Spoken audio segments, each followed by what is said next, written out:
Also in Variety about Emma, they said her best performance for, I mean, she's a good actress anyway, besides that. Did you see that immediately also? And I'm sure you agree.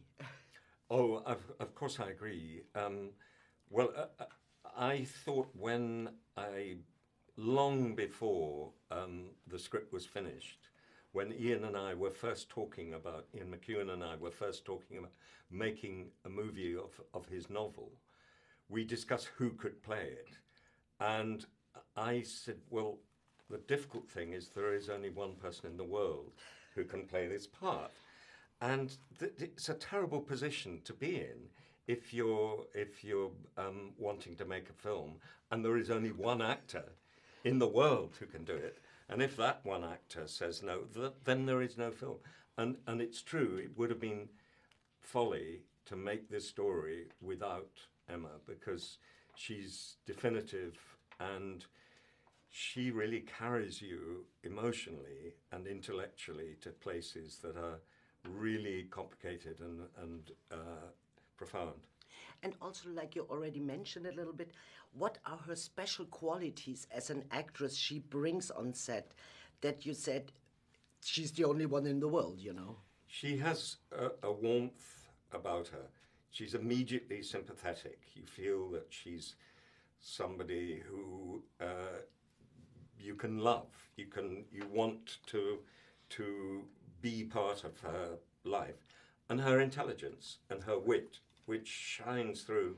So the comparison I would make is that Judi Dench, who I've worked with a lot, has an equivalent intelligence and wit and warmth. And I think Emma, well, of course, Judi is a different generation, but I think I would say Emma is the Judi Dench of her generation.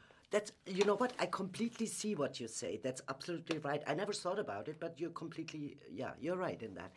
And for you personally, why did you say, I want to make a film out of the book, you know?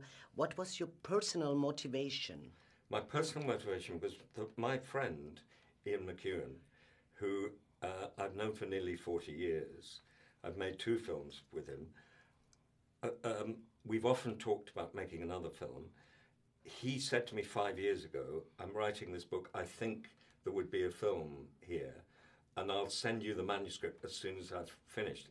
So I received the manuscript, and I thought, what's going to happen if I don't like this? I'll have to tell my friend that, no, I don't want to make a film. So I loved the novel, and the novel attracted me partly because so much of my work is concerned with the things that I think Shakespeare did brilliantly, is deal with public affairs and private. You know, the public world and the private world, the world of the personal and the world of the political.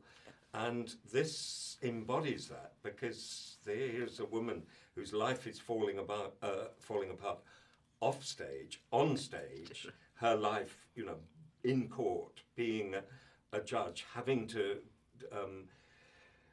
adjudicate in cases of life and death. I mean, literally life and death. So I found it an absolutely fascinating and irresistible combination. And what would you say personally, you know, when you wrap the movie and now you're traveling with your baby, so to say, what did you learn? Did the process of making this movie give you a new perspective on certain things? It gave me a new perspective on the process, the legal process in family courts. And I met some female judges who I had so much respect for.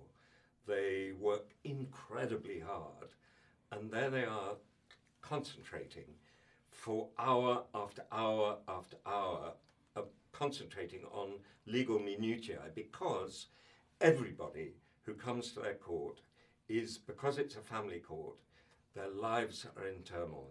It's either divorces, or it's settlement of financial settlements of divorces, or it's child abuse, or it's questions of, you know, like the conjoined twins separation that comes in, or it's a situation of a hospital appealing for, in the case of Christian Scientists or Jehovah's Witnesses. So there they are having to present legal arguments. I mean, you can say, well, of course they should give the boy a blood transfusion, but it has to be legally sound.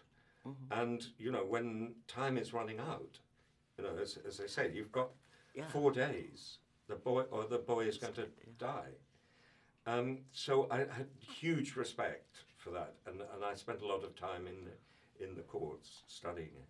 Yeah, I also can imagine that this is such a pressure on the judges, you know, because actually I thought, do they have like social workers, a psychologist, because you bring all these tragedies, these family dramas home, and it affects you, you know. Do they have any support? No. They don't. They don't.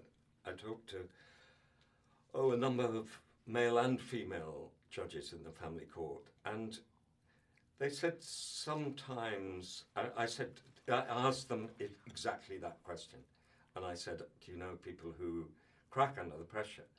And they said, yes. Of course, they wouldn't tell me the name, and but perfectly understandable. And I remember one woman judge who was terribly impressive, saying that she was very pleased.